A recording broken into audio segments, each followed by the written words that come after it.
பல காலங்களுக்கு முன்னால் ஒரு அற்புதமான முதல் மனிதனை தேவன் உண்டாக்கினார். இந்த மனிதனை மண்ணில் இருந்து படைத்து அவருடைய ஜீவ சுவாசத்தை ஊதி உயிருள்ளவனாக மாற்றினார்.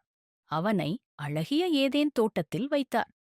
இந்நிகழ்வு எல்லாம் உருவாகும் முன் தேவன் இந்த மனிதன் வாழ்வதற்கான அனைத்து காரியங்களையும் அற்புதமாக படைத்து வைத்தார்.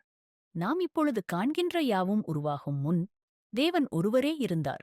அவர் வானத்தையும் பூமியும் உண்டு பண்ணினார். பூமி ஒழுங்கில்லாமல் வெறுமையாய் இருள் நிறைந்து இருந்தது. எனவே தேவன் அதில் வெளிச்சத்தை உண்டாக்கினார்.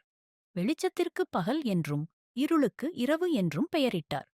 இது முதலாம் நாளில் நடைபெற்றது.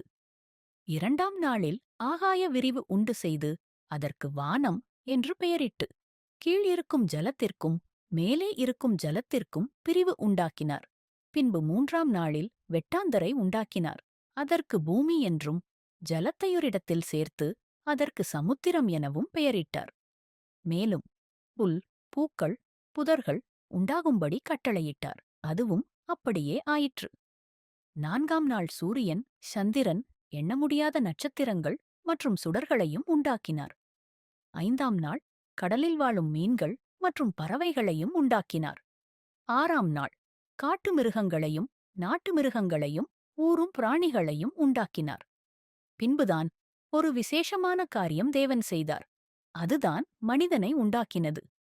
தேவன் அவனை தன்னுடைய சாயலாகவும் தன்னுடைய ரூபத்தின்படியேயும் படைத்தார்.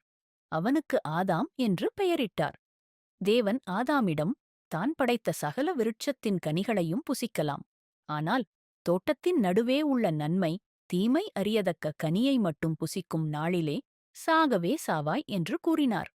தேவன் ஆதாமுக்கு ஏற்ற துணையான ஏவாளை அவனுக்கு அயர்ந்த நித்திரை வரவழைத்து அவனுடைய விலா எலும்பை எடுத்து அதிலிருந்து உருவாக்கினார். தேவன் 7ஆம் நாளை ஆசீர்வதித்து அதை ஓய்வு நாளாக மாற்றினார். இவ்வாறு மனிதனை படைத்த தேவன் சிறந்த நண்பனாக தினம்தோறும் அவர்களை சந்தித்துக் கொண்டே இருந்தார்.